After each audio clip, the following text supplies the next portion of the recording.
In 2009, a 26-year-old man went on a casual caving trip with his family in Utah. By the next day, he would never come home. This is the full story of John Edward Jones and what happened inside Nutty Putty Cave. John Jones was a husband, a father, and a first-year medical student. He was healthy, physically fit, and excited about his future. His wife was pregnant with their second child, and he already had a young daughter at home. This was supposed to be a normal holiday outing. John wasn't a thrill seeker, he wasn't reckless, and he wasn't doing anything extreme. He had been caving before, including a previous visit to this same cave years earlier. Nutty Putty Cave was actually known for being a beginner cave locally, which is misleading in a dangerous way.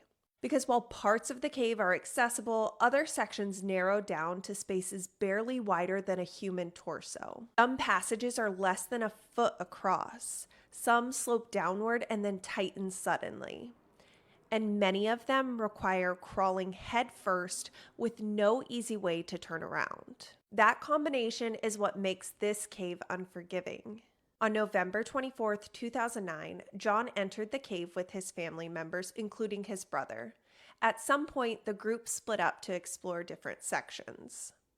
John believed he was heading toward a known passage called the birth canal, a tight but commonly traveled squeeze. But he made a wrong turn. Instead of the birth canal, he entered an unmapped side passage that angled downward and narrowed quickly. He went in head first. At first, this wouldn't have seemed alarming. Caving often involves tight spaces, but as John crawled forward, the passage sloped steeper and tighter. And then gravity took over. John slid forward into a narrow vertical constriction and became wedged upside down. This wasn't a simple position to be stuck in. John's body was angled roughly 70 to 80 degrees inverted. His feet were higher than his head. His chest was compressed by rock.